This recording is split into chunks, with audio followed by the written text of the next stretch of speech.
All right, what's up, guys? Welcome back to another episode of the Living the Dream podcast. Today on the show, we have Raj Subrameyer, who is a certified tech career and leadership coach, international speaker, author, and IT consultant. Raj, how you doing? Doing good, man. Glad to be here. How about you? I'm doing great, man. And thanks for coming on the show. We are happy to have you. And we like to jump right in. So if you could start with telling us a little bit more about yourself and what you like to do for fun, that'd be great. So, a quick background. I grew up in the southern part of India, and I was the younger of the two kids. And yeah, culture was a huge thing when I was growing up. And pretty much when most of the folks who are Asians listening to this can relate to what I'm going to say. Usually, you're given three options. So you could either be a doctor, lawyer, or engineer. So I chose the engineering path, right? So that was me growing up, and then I came to the United States in 2008 because I wanted to do my master's and live the American dream. But just a week after I came, the recession started, and things got crazy, which we can talk about it more. But anywho, so I've been here since 2008, and then now, from then to now, I've been leading teams in a lot of startup companies, mid-tier companies, large companies, and coaching a lot of mid to senior level folks to help them advance in their careers and become successful leaders in the tech space, right? So that's kind of a quick summary of where I was and what I'm doing currently. In terms of what I like to do for fun, is I'm a huge NBA guy, NBA fan. So I play basketball here in Chicago in different leagues and follow the NBA. So that's what I do.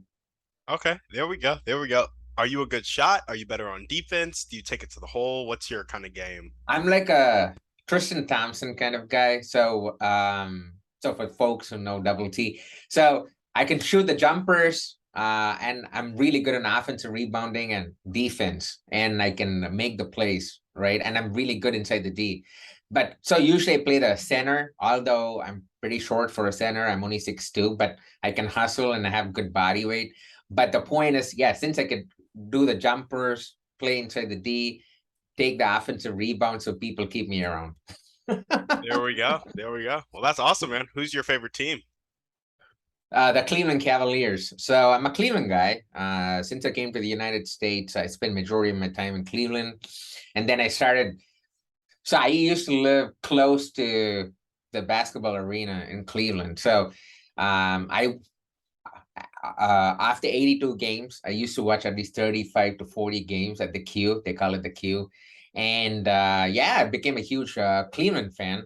So I've seen LeBron playing in Cleveland, LeBron leaving Cleveland, LeBron coming back to Cleveland, and LeBron leaving Cleveland again. So I've been there through the entire era. But yeah, I'm a Cleveland Cavaliers guy, and currently the team looks promising. So let's see what happens.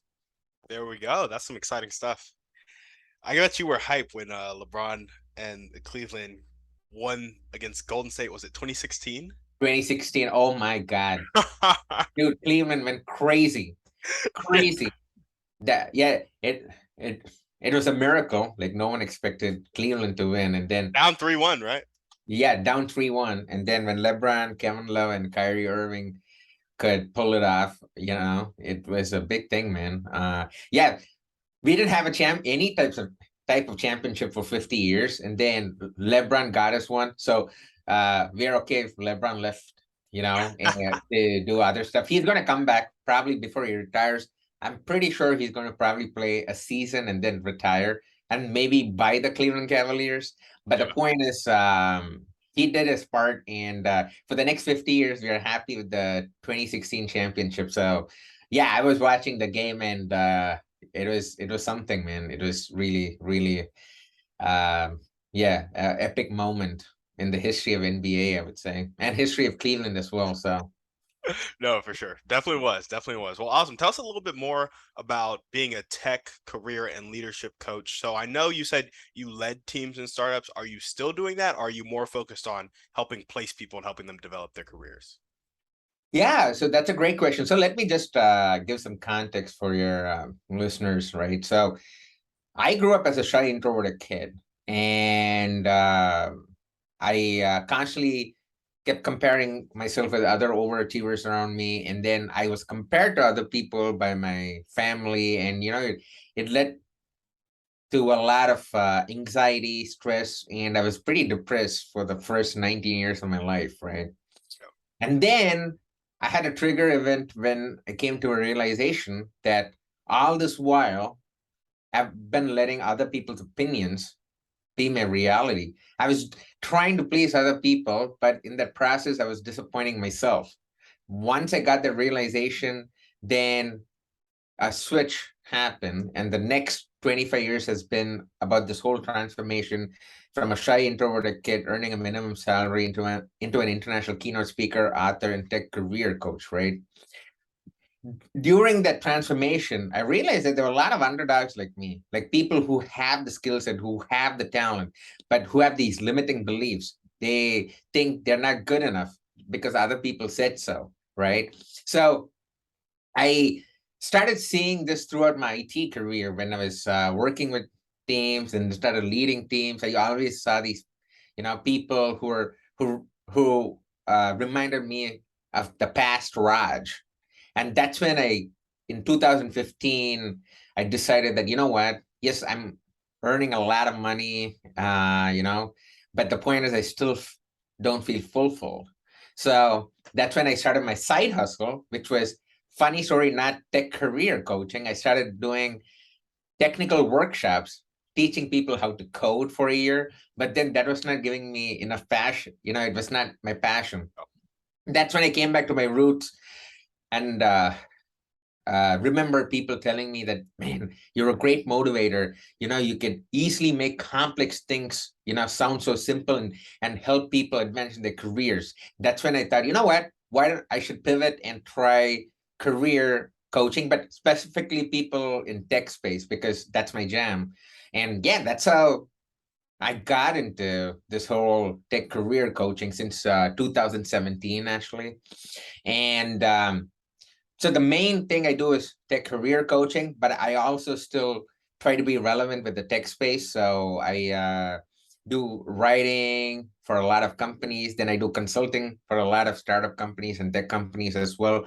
While in parallel, I actually help mid to senior level folks figure out their career path and become effective leaders in the industry, right? And most of my clientele are people who remind me of my past self, which is again the underdogs who've been shunned by society. That is my focus area, and helping those kind of people discover themselves and become kick-ass leaders in the industry, right? So that's pretty much what I do. So I have career coaching, I have consulting, and then I do speaking. So those are the three buckets which currently I do as part of my company. Yeah. There we go. And tell us a bit more about your motivation. So you really were seeking fulfillment. You spent the first 19 years of your life kind of people pleasing, and then you got on this journey to become an international keynote speaker, author, tech leader. And now you're kind of at this point where you're really looking to give back and be more fulfilled through service. So if you had to elaborate on your motivation, what really gets you up and keeps you going every day, in like a sentence or two, what would that sentence be? My motivation is just to impact as many people as possible to help them have positive personal life and career transformations. As simple as that. Because for me, there was no one there to help me. I figured stuff out the hard way. But then a, a person who used to get a nervous breakdown just to say hi to a girl in my eighth grade, I was that type of person. And now I speak in front of thousands of people. I've had 2 TEDx talks. If I can do this transformation, an average guy, so can anyone else. And that's what I'm here to do, to help people recognize that and understand that the power to make a change is within themselves. It's just that it takes a shift in their mindset and then have a strategy to get to where they want to be. And that's kind of my motivation. That's why I get up every day, to help impact people, especially the underdogs, to have positive personal life and career transformations. I love it. I love it. That's a perfect segue into dreams and goals. I'm sure it'll be tied to that motivation, but tell us about your vision for your company and your life.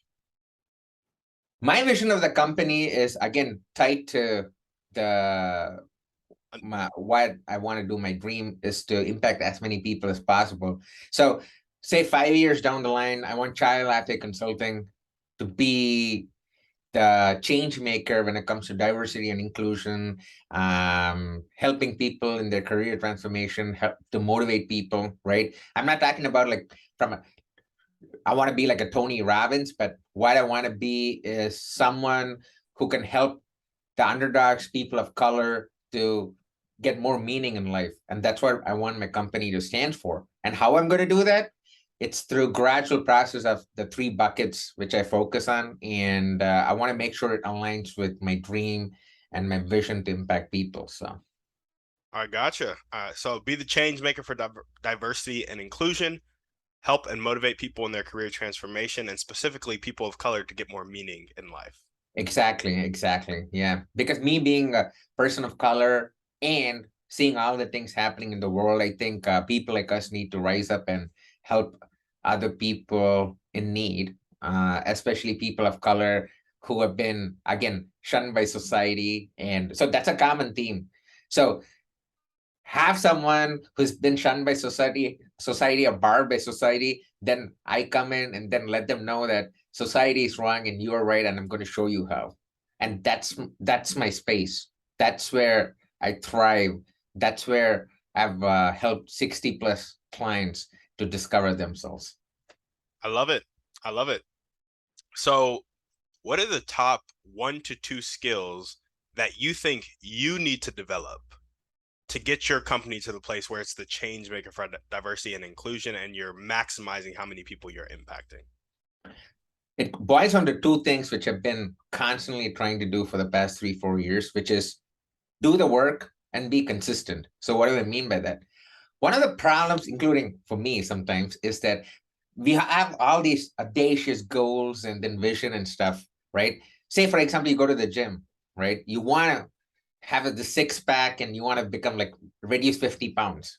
And then you buy this amazing membership at a super expensive fancy gym like Orange Theory or something. And then you buy this fancy shoes, fancy shirt. And then you go to the gym for the first 3 days. Then for the fourth day, you feel tired. You say, you know what, I'm going to skip one day. And then after 2 weeks, you stop going. How many people have done this? I, So for one, many. have done this Yep. most of my life. And so does like 90% of the people in this world. The reason is they're not willing to do the work.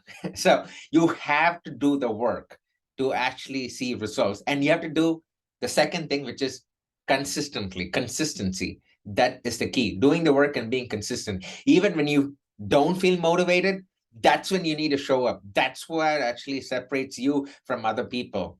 That's what separates legends from people who want to become legends, right? So by no means that I'm perfect and being doing the work and being consistent, but I'm a work in progress, and I'm pretty sure that I'm better than at least 50% of the people in this world. And I think if I just keep doing the work and be consistent about it, then I could reach the goals and the vision which I've put forth for myself.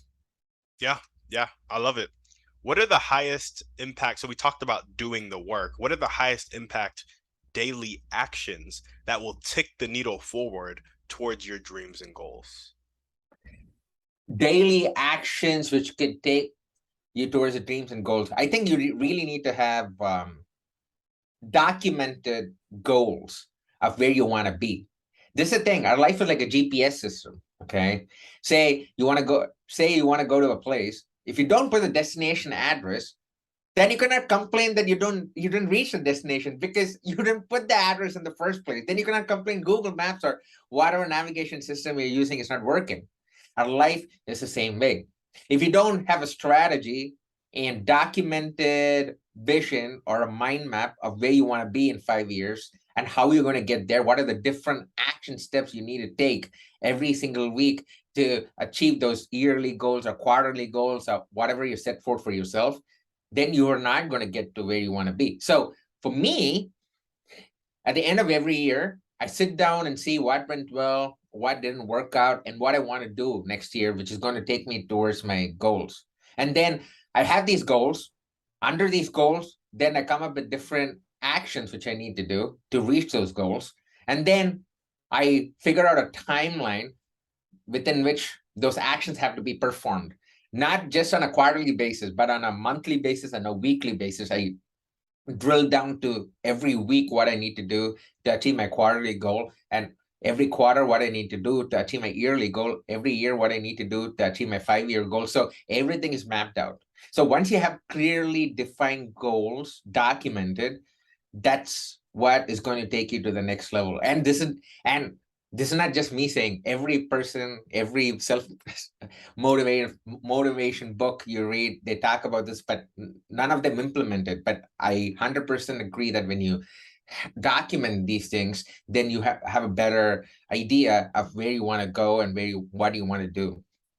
Gotcha. Gotcha. I love it. So if you were to give us an example of some of your like daily actions, is it like getting on podcasts? Is it cold calling clients? Is it posting content to attract clients? Like what are some of those daily actions in your life? Yeah. So here's what a day in Raj's life look like. Usually this the standard pattern. So I wake up at around 5:30, and the first thing I need to do is have a hot cup of coffee because I really need coffee. And there's silence in the house because my kid is sleeping, my wife is sleeping, so it's me time. The next thing I do 10 minutes meditation. I use the Headspace app. Similar to Headspace, you have so many different apps like Calm and other apps, but I've been using Headspace for past 5-6 years. I do a 10-minute meditation. The next thing I do is I do a mind dump of everything which is there in my head. So what do I mean by that?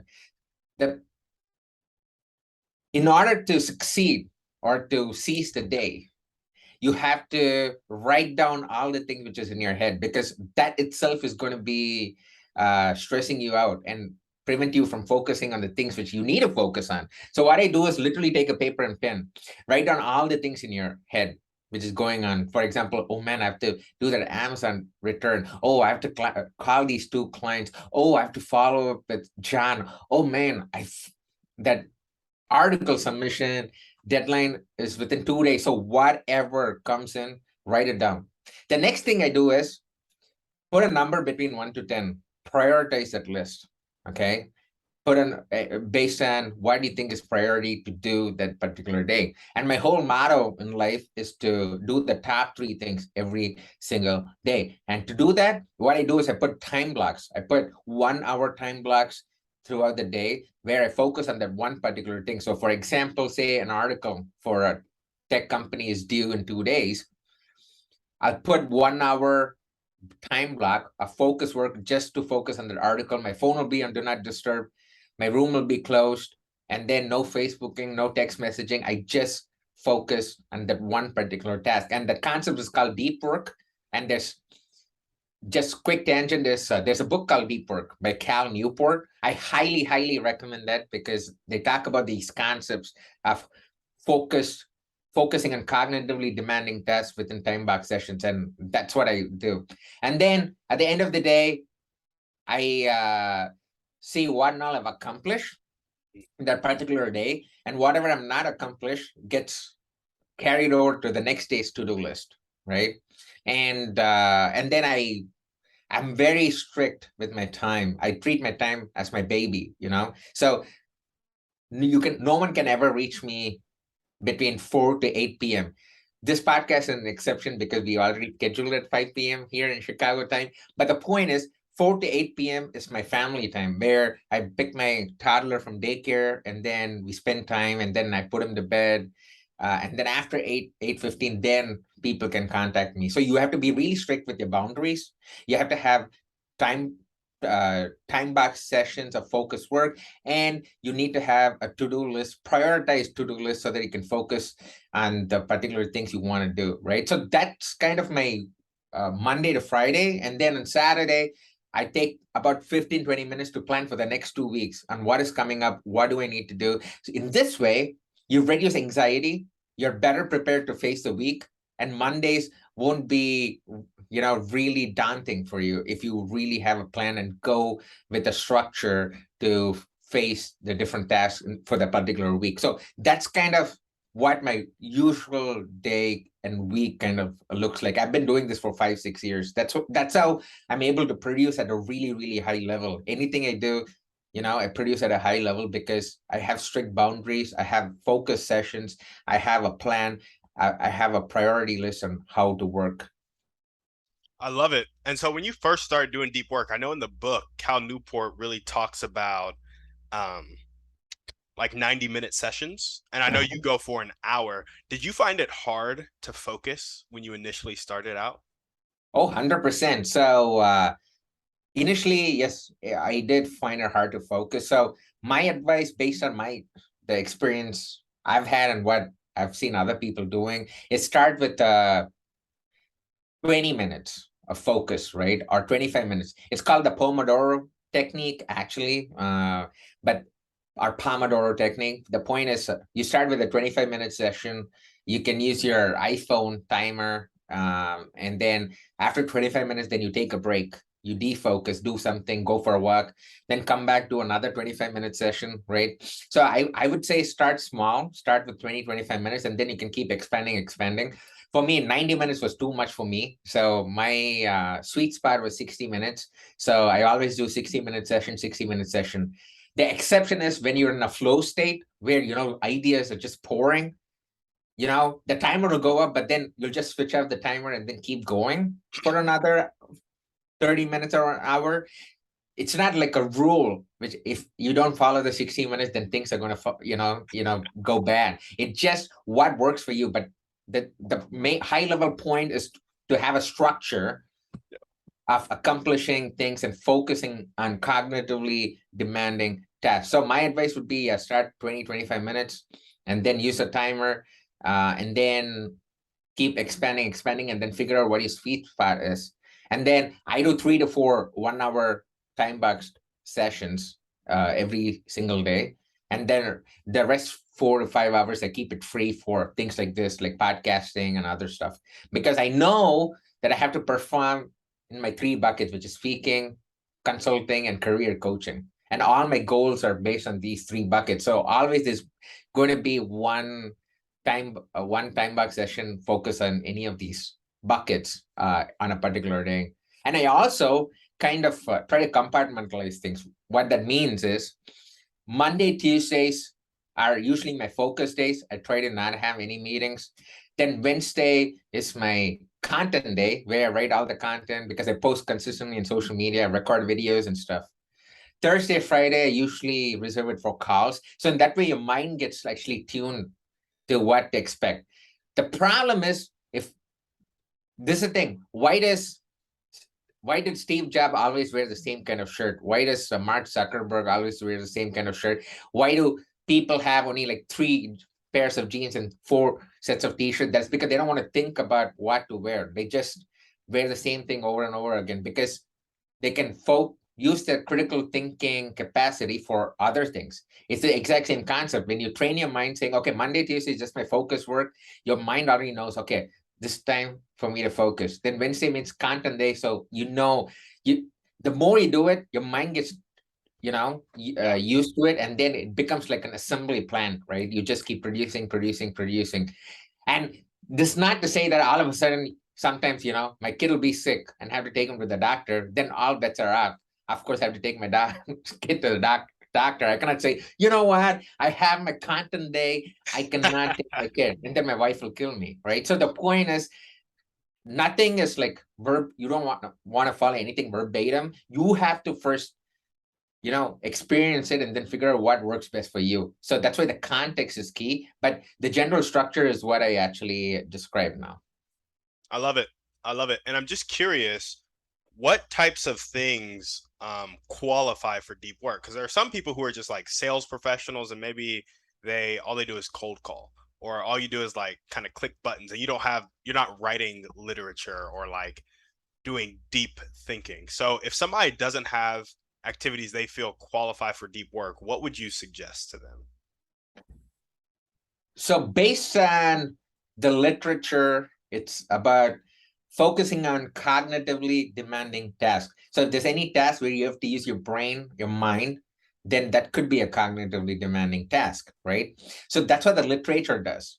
But what I say is screw literature, screw research, screw what other people say. The point is you have to figure out what works for you. If cold calling for 1 hour, just going one by one, one by one, that's what you want to do within 1 hour, so be it. That's your deep work session. Yeah. For me, it usually boils down to things where I have to do a lot of thinking, where I have to really think through, okay, how can I, tweak this, So usually my tasks are more cognitively demanding in my deep work session, but it's not to say that you cannot do anything else in deep work. It's basically just trying to focus on one particular task for 1 hour or 90 minutes or whatever time period you want to. That's pretty much it. It can be any task. It could be even cleaning the dishes. If you really want to be mindful, Yeah. without listening to podcasts and just focusing on cleaning the dish for 1 hour, that could be deep work as well, right? So it all is subjective and context driven, but usually it's anything which is cognitively demanding. And just one more thing I wanted to mention, since we're talking about structure and performing tasks. Another great book I highly recommend to people is called Procrastinate on Purpose by Rory Vaden. In that book, he talks about a focus funnel, and it's something which I follow most of the times. And this is how it works. Say you have a task A, okay? It goes through different stages before you decide to work on it. The first decision you could do is, can it be eliminated? Do you really need to do that task? If it cannot be eliminated, then it goes to the second stage, which is, can it be delegated to someone else? If it cannot be delegated, then it goes to the third stage, which is, can it be automated? If it cannot be automated, then it goes to the fourth stage, which is, could you delay it further? If it cannot be delayed further, then it goes to the fifth stage, which is, that's the only task you need to work on right now. That's called the focus funnel. And it's in the book Procrastinate on Purpose. So that is something I do. When there's a given task, I try to put it through the focus funnel. And 99% of the tasks do not cross the fifth stage, usually, if you really, really think about it. And whichever goes to the fifth final stage, which is that's the only task you need to focus on, then that is something which will be usually aligned with your goals and your mission, right? Yeah. So that is another approach as well. So these are some approaches which I follow on a daily basis, but you can figure out which one works for you. I like that a lot. And I like how you said any activity can be deep work, and kind of the common thread in all of that was prioritizing.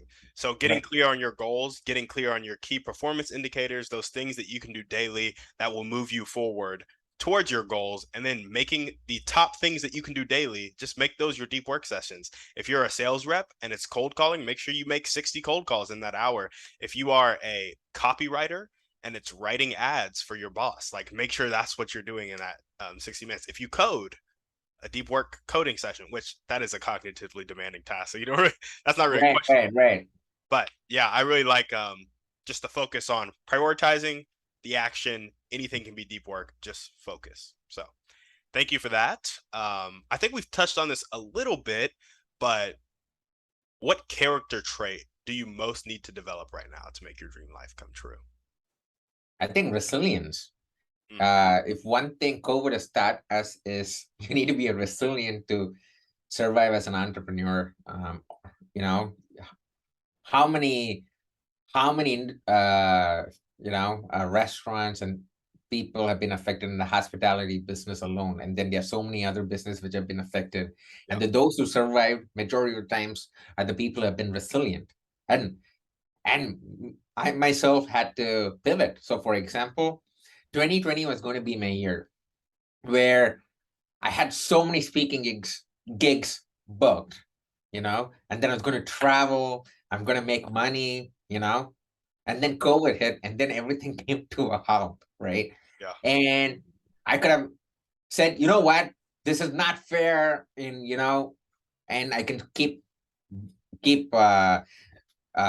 brooding over it. Or the second thing you could do is, okay, now this is the situation. What else can you do? That's when I started helping people for free on LinkedIn.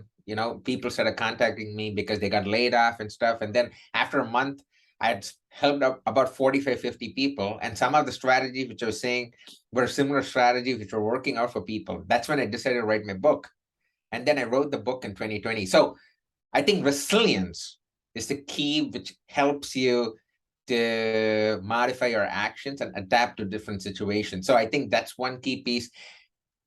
It doesn't matter whether you're an entrepreneur, whether you have a 9 to 5 job, it doesn't matter. You need to be resilient to actually face obstacles and then push through it. Yeah. Yeah. Absolutely. I love that. And if there were one or two people that you could meet right now, and this could be a specific person or a type of person, and they'd really help you take the next step towards your dreams and goals, who would they be and how would they help? For me, it'd be Lewis House. So for people who do not know Lewis House, he's the host of School of Greatness podcast. And then he hosts an annual conference in Columbus, Ohio called the Summit of Greatness. That conference changed my life about 5 years ago. And he's a down to earth person. And he was a nobody. Right now, he's one of the top 5 podcasts in the world. He has a he's a New York Times bestseller. He's been on Ellen show, and he's doing all sorts of things. But his humility, his vision to really impact, his mission is to impact 100,000, no, 1 million or 10 million people by a certain date, right? And he has a clear focus mission. And yeah, he's one of my inspiration. Without him, maybe I'm not have had the resilience and the motivation to do things. So Lewis House is definitely the person I would love to meet. And the way he would help me is literally he knows everyone on this earth, all the big people. So if we say something, then it happens. So yeah, if you have him on the side, then things can happen for you. Yeah, absolutely. It is so much about who you know. If you know the right people, man, the doors open for sure. And Lewis House will be a great gateway into that. Yeah. Well, cool. Now we're going to jump into our thriving three. And our first question is, what's your favorite book, movie, or podcast? Pick one. Favorite, since I already told my podcast, kind of Lewis House. So the book would be Hit Refresh by Satya Nadella, the CEO of Microsoft. He talks about his humble beginnings, the different problems he faces from a personal standpoint, and still trying to run a $1 billion company. So motivational, inspirational. He's also a dude from India, and who came here with a big dream, and now he's the CEO of Microsoft. Hit Refresh is amazing. Highly recommended book, and very motivational, very inspirational for any person who wants to, level up their careers or personal lives as well. There we go. And what's one way you like to take care of yourself? Working out, man. Working out has been the key. Uh, Quick 10-second segue would be I lost 50 pounds in 6 months in 2016. I was always a big kid, ridiculed for my weight, and I'd conquer all my fears and prove people wrong. But the weight was one thing which still I hadn't focused on. So January 1st, 2016, I decided I'm going to lose 50 pounds. And that happened in 6 months. And working out is one of the really big things in my life. And yeah, that helps me be mentally and physically stable. So even just before this, I ran 2 miles, then I lifted some weights, and here I'm with the podcast after taking a shower. So yeah, working out is one thing which I really, really do to take care of myself.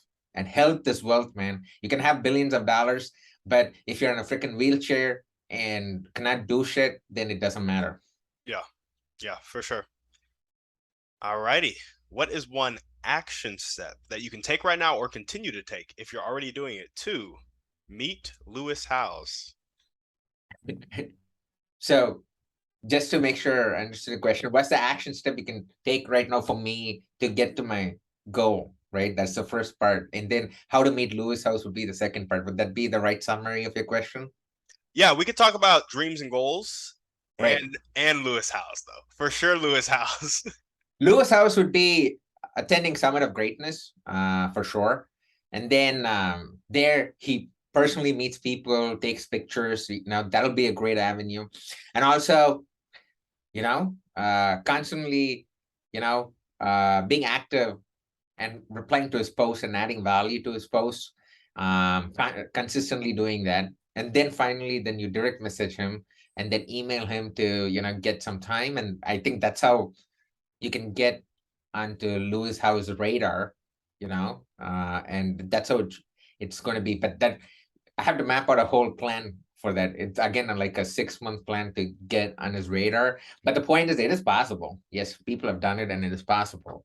So that's how I think I'll get into Lewis Howe's radar. But for me to reach my dreams and goals, it's about again doing the work and being consistent, man. It's a mantra. I can keep talking about all the amazing things, but if you don't do the work and be consistent, nothing happens.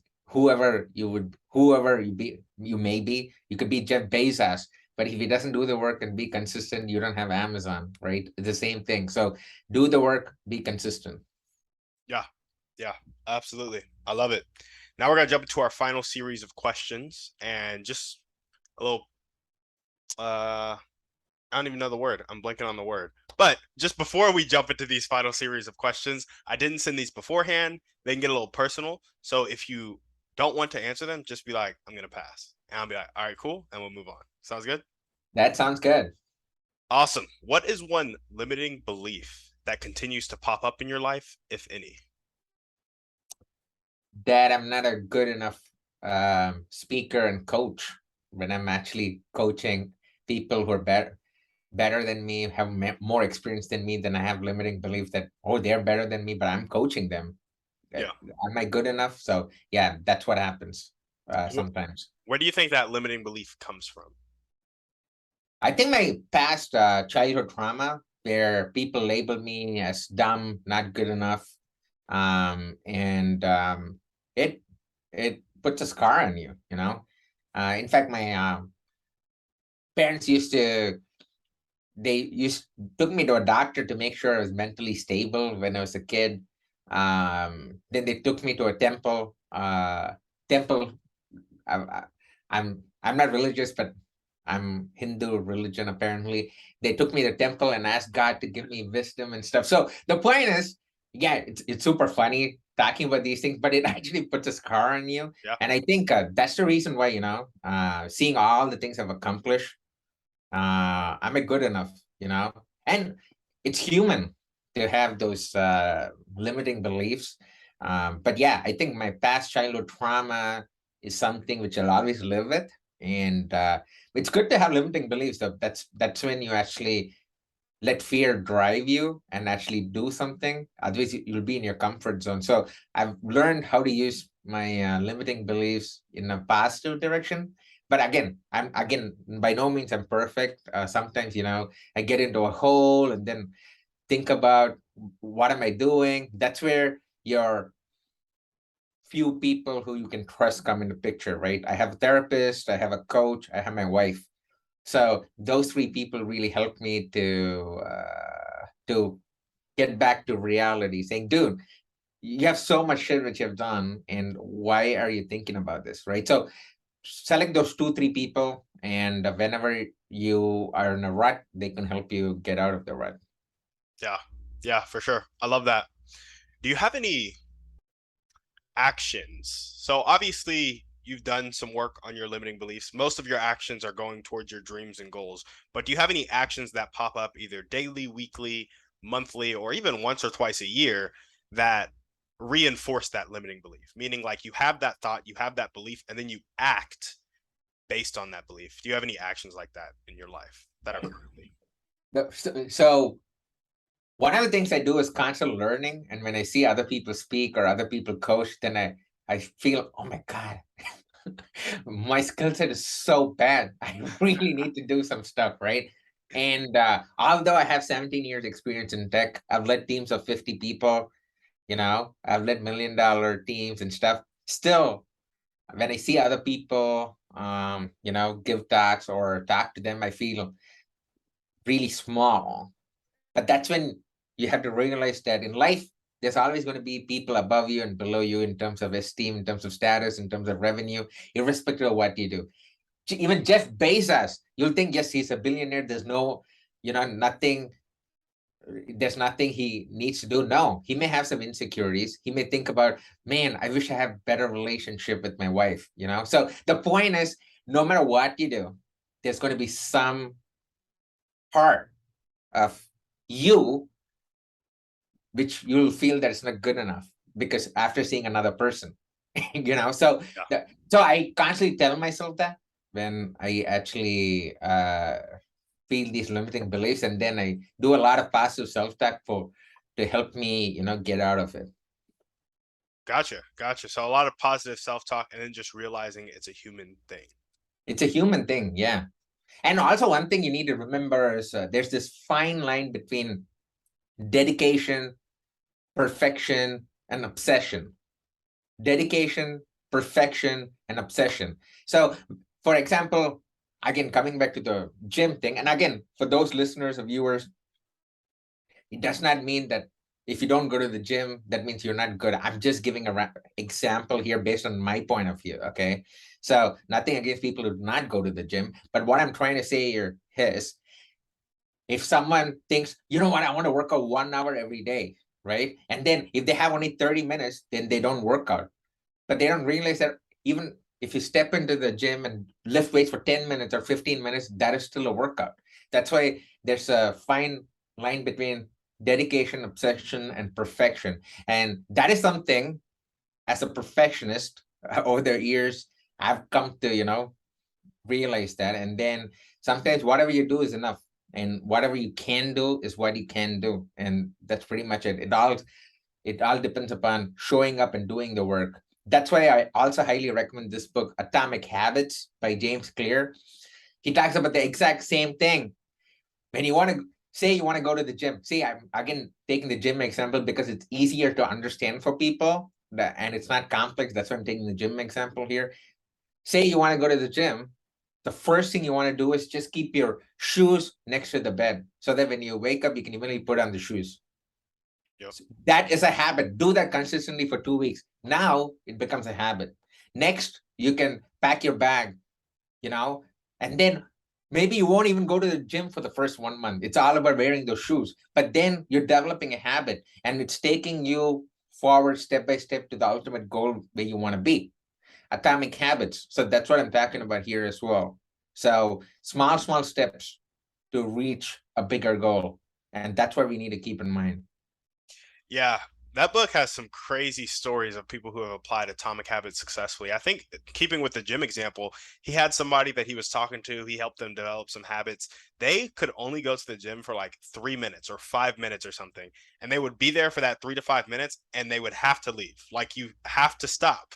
And he would go and he went for 3 to 5 minutes and he did that for like the first 6 weeks. And then 2 years Yes, later, he's like running marathons. And it's just like, exactly. Yep. He talks about an example. Uh, so we were just talking for the listeners here. So there's an example in Atomic Habits where James Clear talks about a person, uh, and James Clear challenges the guy, just go to the gym for 3 to 5 minutes. You can set a timer and just leave. So that's pretty much what he did for 2, 3 weeks. And then he started extending, yes. And then he became super fit. But yeah, that's just an example of how small habits can actually make a big change. That's why you really want to start small. Start simple, start small. And that's how, you can keep advancing. There's this great quote by Zig Ziglar, the greatest salesperson who ever lived. I think it goes like this: you don't have to be great to start, but you have to start to be great. mm, You don't have to be great to start, but you have to start to be great. And that is so true. If you want to see change, if you want to see something happen, it starts with these small steps, right? And that's what it's all about. I love it. I love it. So if you were to change that limiting belief that we talked about, the you're not good enough as a speaker and a coach, if you were to change it into an abundant phrase that really spoke to your heart, what would that phrase be? You're enough. You are enough. Yeah. You matter, and you can strive for greatness. That's literally what I actually tell myself. You're enough. You matter, and you can strive for greatness. And that's the thing I constantly. In fact, I've actually printed out over here. I'm a sucker for inspirational quotes. So my entire house is filled with inspirational quotes, and that's what motivates me whenever I'm down. Inspirational quotes, Yeah. motivates me. So all over my office over here, you'll see inspirational quotes, and then in my bedroom, in my kitchen. In fact, in my kitchen, and again, weight is really close to my heart because again, I lost 50 pounds. And so in the kitchen, in the cupboard, which has the sweets and the chips, I have a before picture and after picture of myself stuck on that. So every freaking time you reach for a chocolate, you have to look at the picture, look the picture in the eye, and then recognize what you're doing. It's okay if you eat a chocolate, but you have to recognize that, okay, this is what I want at this point of time. Mindless eating is something, which everyone struggles with, including me.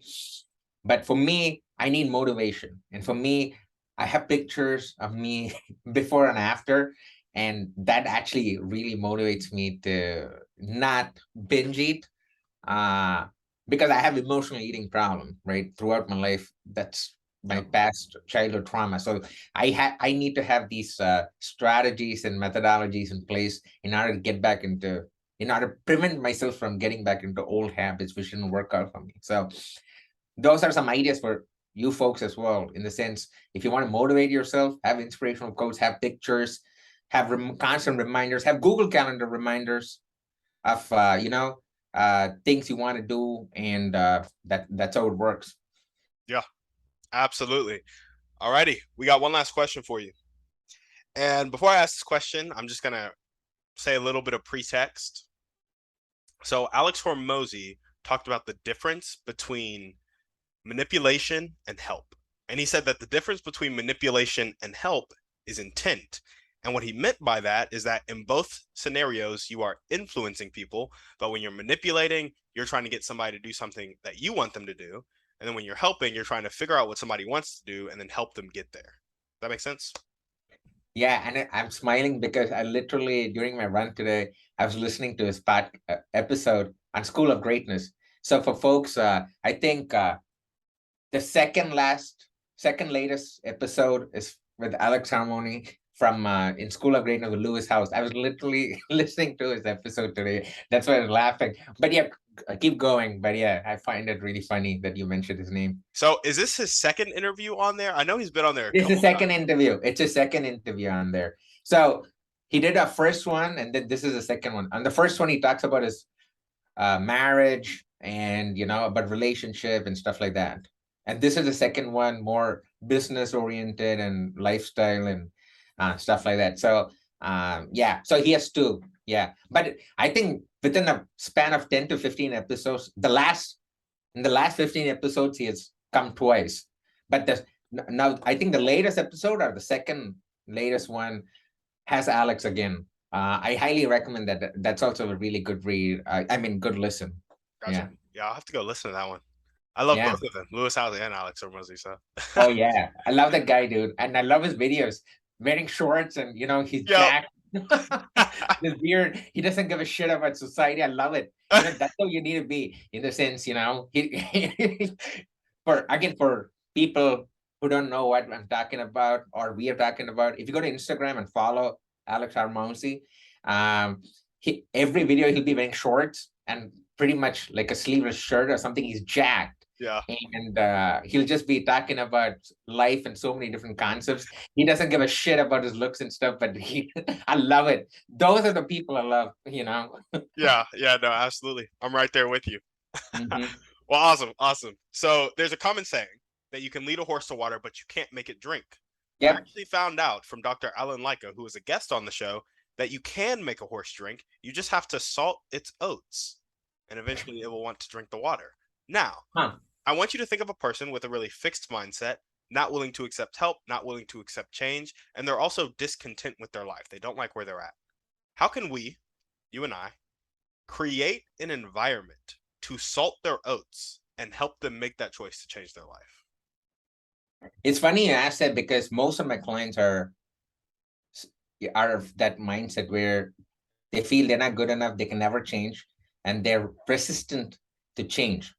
That's where your getting personal really helps.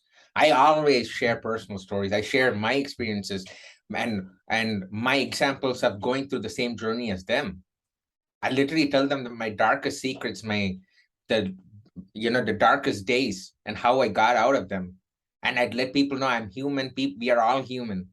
And it's okay to recognize those feelings. It's okay to be depressed. It's okay to be stressed. It's okay to be anxious. But then everyone has two choices.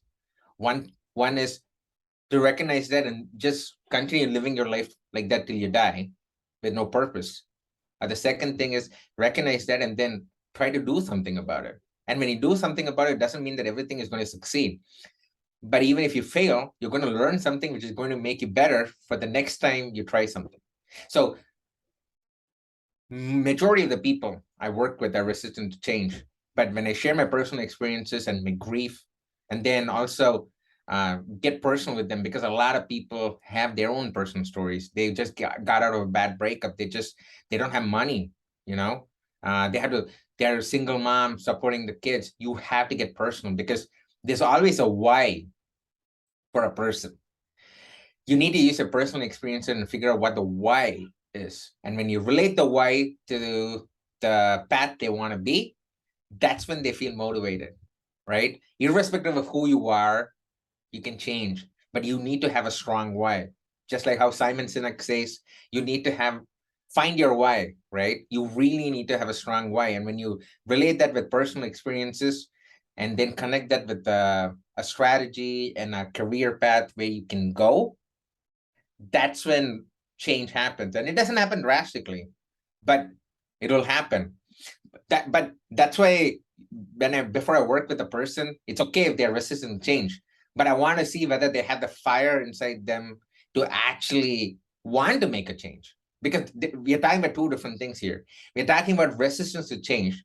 The second thing is fire inside you to make a change, right? That's why I do not say yes to every client. I only take in 8 clients every quarter. I'm very selective and picky who I work with. It's not about you deciding to work with me.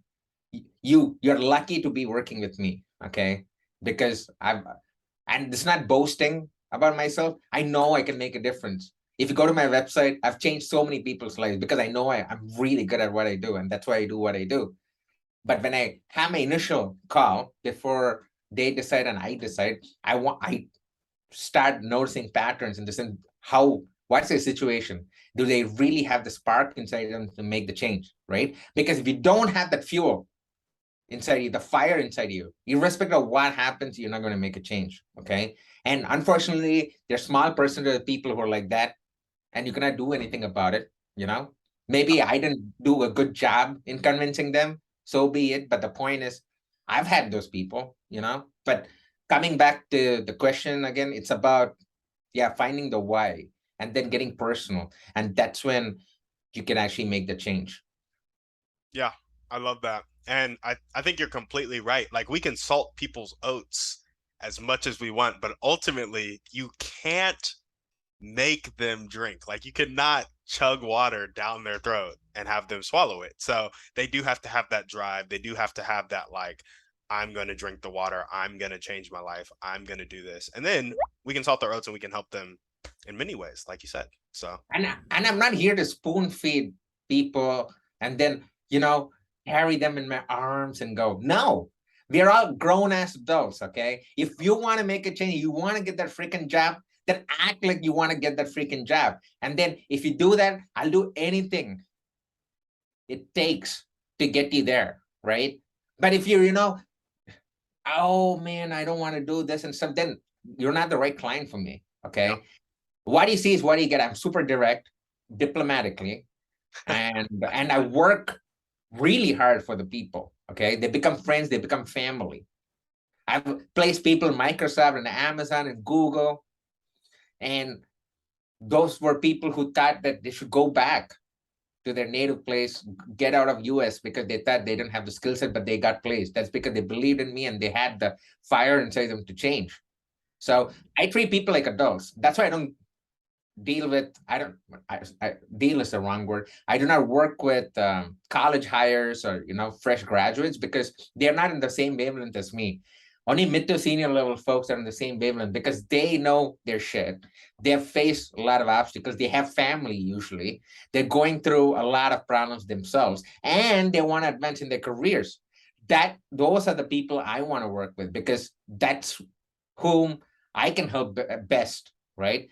Making money is one thing. I can easily make a lot of money working with college kids, right? But then I will lose interest in what I do. Yep. So only if there's real challenges and obstacles, that's what makes me excited to work. See, just talking about this, I can keep talking about it for 4 hours continuously and I will never get tired. But that's why you need to have the interest and the passion, and you have to figure out where you want to be. Finding your niche is something which you need to work on, and it takes constant experimentation as well. I love it. Well, Raj, that is all we got for you. Is there anything else that you want to chat about before we sign off?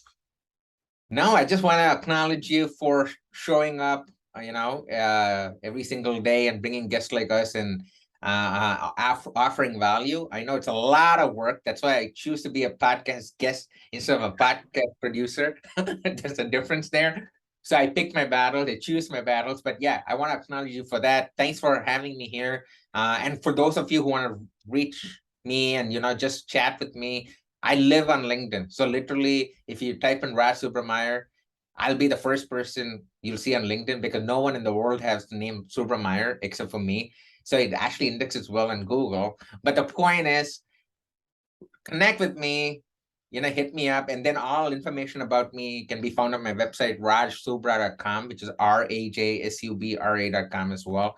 And I love serving people, helping people, and that's why I do what I do. And make sure you just connect with me, and we can talk. There we go. Well, Raj, thanks so much for coming on the show. Thanks for having me, man. I appreciate it. Of course, and if you guys are listening to this and you loved what he had to say, make sure to connect with him on LinkedIn. Thank you guys for watching the show. We will see you on the next one. On that note, we're out.